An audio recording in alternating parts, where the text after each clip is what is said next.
पंजाब में बच्चों के अगवा के वाकयात कम न हो सके। सूबे भर में गुज़िश्ता 5 साल के दौरान बच्चों के अगवा के 12,926 वाकयात रिपोर्ट हुए। लाहौर समेत पंजाब भर में 251 बच्चे ताहाल लापता हैं, जबकि 309 अगवा के मुकदमात की तफ्तीश ताहाल जारी है। मुदस्सिर हुसैन मज़ीद तफसीलात से आगाह करेंगे। बिल्कुल, लाहौर समेत पंजाब भर में बच्चों के जो अगवा के वाक़यात हैं वो नहीं रुक सके। 5 सालों के दौरान 12,926 जो है वाक़यात रिपोर्ट हुए हैं। इन मुकदमात में 13,089 जो मुलजमान हैं उनको नामज़द किया गया है।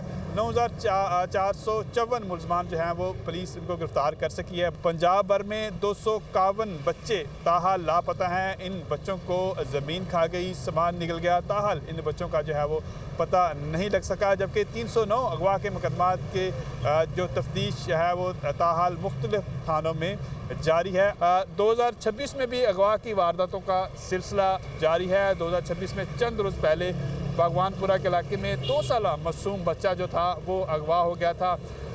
उस अगवा का भी उस बच्चे को भी पुलिस ताहाल जो है वो तलाश नहीं कर सकी। कुछ मुकदमात ऐसे हैं जिनकी फ़ाइलें बंद कर दी गई हैं, लेकिन ताहाल जो है वो वज़ीर आला पंजाब ने नोटिस लिया है और इस हवाले से तमाम RPOs DPOs को हुक्म दिया है कि जो बच्चे लापता हैं जिस तरह 5 सालों से उनको तलाश किया जाए और उनके जो वालिदैन हैं, उनके जो प्यारे हैं, उनको जो इनके लखते जिगर हैं और जो मासूम बच्चे हैं उनको वापस दिलवाए जाएँ। जी।